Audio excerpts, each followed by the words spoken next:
सभी का स्वागत है अपने YouTube चैनल में। दोस्तों, उम्मीद करते हैं कि आप सब ठीक होंगे, स्वस्थ होंगे, मस्त होंगे। तो चलिए बिना समय जाया कि हम अपने टॉपिक पर ध्यान देते हैं। आज का हमारा टॉपिक है दिशा और दूरी, अभ्यास 3। दिशा और दूरी का अभ्यास 3 है। तो चलिए बिना समय गंवाए अपने सवाल पर ध्यान देते हैं। सामने देखिए, तभी आपको ये सवाल समझ में आएगा। तो चलिए सवाल पर ध्यान देते हैं। आज का सवाल है, गांव बी जो गांव ए के उत्तर में स्थित है, गांव सी जो बी के पूरब में स्थित है, गांव बी जो बाएं है गांव ए के गांव सी के सापेक्ष में गांव डी किस दिशा में है। यानी ये थोड़ा डिफिकल्ट सवाल है, लेकिन अगर आप ध्यान देंगे तो बस समझने मात्र की देरी है। जैसे आप ये सवाल समझ जाएंगे, आपको इसका उत्तर स्वयं सामने आ जाएगा। तो चलिए बिना समय गंवाए आप सामने देखिए और सवाल ध्यान से देखिए, समझ में आ जाएगा। तो सबसे पहले हम अपनी 4 दिशाएं बनाते हैं, उत्तर, पूरब, दक्षिण और पश्चिम। लेकिन यहाँ 4 दिशाएं से काम नहीं चलेगी, हमें 8 दिशाएं बनानी पड़ेगी। ये हमारी 8 दिशाएं हो गई। ये हो गया उत्तर पश्चिम, ये है उत्तर पूरब, ये है दक्षिण पूरब और ये है दक्षिण पश्चिम कहो या दक्षिण पश्चिम कहो या पश्चिम दक्षिण या दक्षिण पश्चिम। तो ये है दक्षिण पश्चिम। ये हमारी 8 दिशाएं हैं। तो क्या सवाल कह रहा है, ध्यान दीजिए कि कैसे ये सवाल लगेगा। तो सवाल कह रहा है, गांव बी जो गांव ए के उत्तर में है, यानी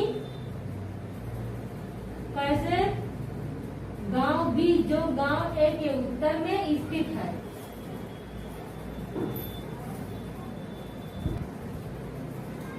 तो बिना समय गंवाए ध्यान देते हैं कि कैसे सवाल हल होगा। सामने देखिए, तभी आपको भी क्वेश्चन और सवाल दोनों समझ में आएगा और पढ़ाने वाला भी। तो ये सवाल क्या कह रहा है, गांव बी जो गांव ए के उत्तर में है, यानी अगर ए यहाँ पर है तो बी यहाँ पर होगा, तभी तो ए के उत्तर में गांव बी जो गांव ए के उत्तर में स्थित है।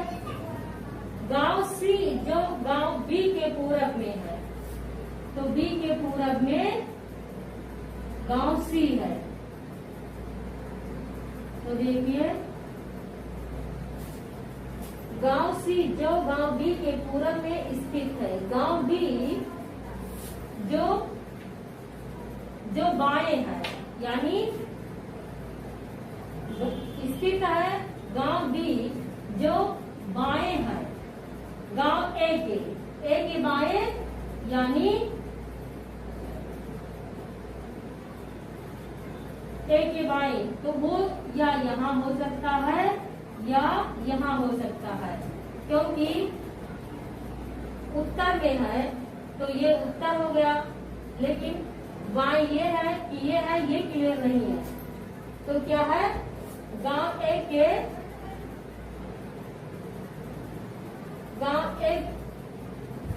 गांव डी जो बाएं है गांव ए के,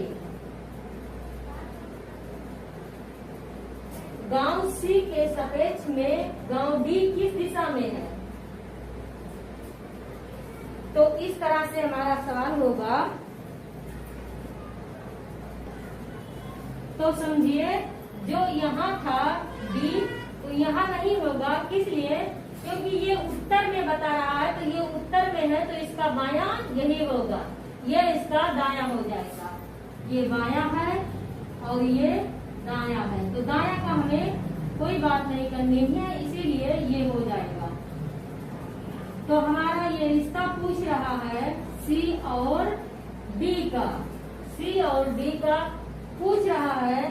तो जब बी उत्तर में है, ए दक्षिण में है और सी पूरब में है, डी यहाँ पर है, तो डी कहाँ पर है, यहाँ पर है, ए यहाँ पर है और बी यहाँ पे और सी यहाँ पर है। तो इस प्रकार से है। तो कौन सा पूछ रहा है हमसे, सी और डी का। तो ये पूछ रहा है सी के सापेक्ष में डी किस दिशा में है, तो सी की अपेक्षा डी किस दिशा में है, दक्षिण पश्चिम में, दक्षिण पश्चिम। तो हमारा ऑप्शन देखते हैं। देखिए कि बस कुछ ही सेकंड में ये सवाल हल हो गया है।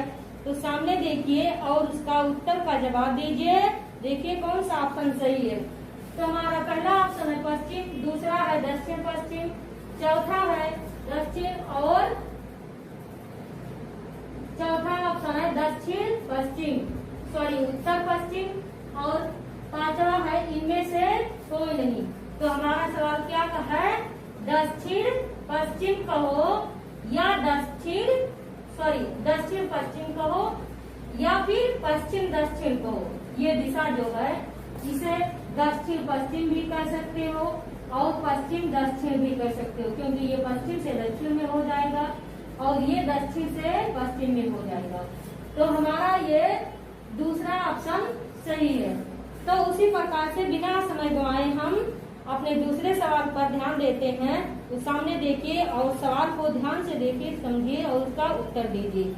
तो हमारा दूसरा सवाल कह रहा है P के अपेक्षा P के दक्षिण पश्चिम में Q है, Q के पूरब में, और P के दक्षिण पूरब में R है।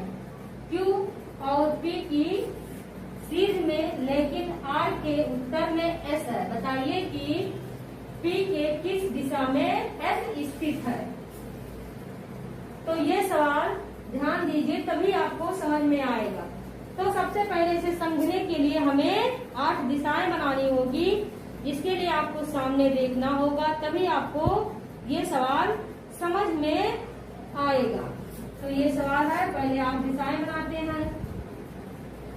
ये 8 दिशाएं हो गया, ये उत्तर, दक्षिण, पश्चिम और पूरब। ये है उत्तर पूरब, ये है दक्षिण पूरब और ये है दक्षिण पश्चिम, ये है उत्तर पश्चिम। ये हमारी 8 दिशाएं हैं।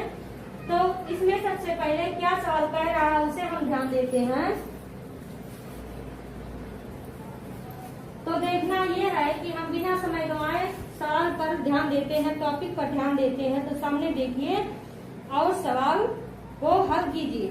तो क्या कह रहा है, P के दक्षिण पश्चिम में Q है, यानी अगर P यहाँ है तो उसके दक्षिण पश्चिम में, दक्षिण पश्चिम कहाँ होगा, दक्षिण पश्चिम यहाँ नीचे, P के दक्षिण पश्चिम में Q है, तो Q यहाँ कहीं होगा।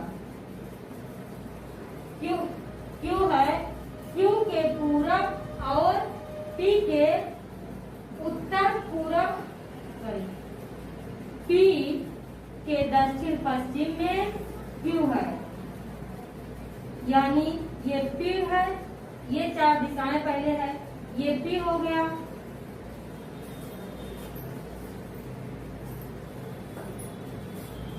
ये P है और ये Q इसके दक्षिण पश्चिम में हो गया, दक्षिण और पश्चिम Q हो गया। Q के पूरब और P के दक्षिण पूरब में R है, दक्षिण पूरब में R है, तो R कहाँ होगा, सीधे ये लकीर इस तरह बनेगा और R यहाँ होगा, R यहाँ एक लकीर इस टाइप बनेगी। तो ये Q हो गया दक्षिण पश्चिम में, ये इसके दक्षिण पश्चिम में Q हो गया, दक्षिण पश्चिम दक्षिण पूरब में Q है। तो देखिए दक्षिण पूरब में Q हो गया, R हो गया। Q और P की सीध में के उत्तर में एस होगा। तो देखिए क्यू और पी के सीध ऐसा है, आर के सीध में है, लेकिन आर के सीध उत्तर में ऐसा है। तो उत्तर में हो गया। बताइए कि पी के किस दिशा में एस स्थित है। तो क्या सवाल कह रहा है, देखिए ध्यान से, एक बार फिर से ध्यान से सवाल देख लीजिए, जिससे आपको समझ में आ जाए। सामने देखिए और सवाल को समझिए। सवाल क्या कह रहा है, पी के दक्षिण पश्चिम में क्यू है। तो दक्षिण पश्चिम में क्यू हो गया। क्यू के पूरब और पी के दक्षिण पूरब में आर है। तो देखिए क्यू के पूरब और पी के दक्षिण पूरब में आर है। क्यू और पी की सीध में, लेकिन आर के उत्तर में एस है। तो देखिए क्यू और पी की सीध में, आर के उत्तर में एस है। बताइए कि पी के किस दिशा में एस स्थित है। क्या कह रहा, पी के किस दिशा में एस स्थित है। तो देखिए ये पश्चिम है, ये पूरब, ये उत्तर और ये दक्षिण। तो अगर पी यहाँ है तो ये तिरछा पूछ रहा है, तो किस में है, उत्तर पूरब। तो हमारा पहला ऑप्शन है पूरब, दूसरा है उत्तर पूरब, तीसरा है उत्तर, चौथा है दक्षिण पश्चिम और पांचवा है इनमें से कोई नहीं। तो हमें इनमें से कोई नहीं देखना है, हमें देखना ये है उत्तर पूरब। ये हमारा दूसरा ऑप्शन है। तो दूसरा ऑप्शन हमारा सही है, उत्तर पूरब। पी के उत्तर पूरब में एस स्थित है। तो दोस्तों आज का हमारा टॉपिक यही समाप्त होता है। अगर आपको वीडियो पसंद आई है तो प्लीज लाइक, शेयर और सब्सक्राइब कीजिए, ज्यादा से ज्यादा शेयर कीजिए। हमारे साथ बने रहने के लिए धन्यवाद। अगले दिन मैं एक नए टॉपिक के साथ आपके सामने आऊंगी। तब तक के लिए जय हिंद, जय भारत।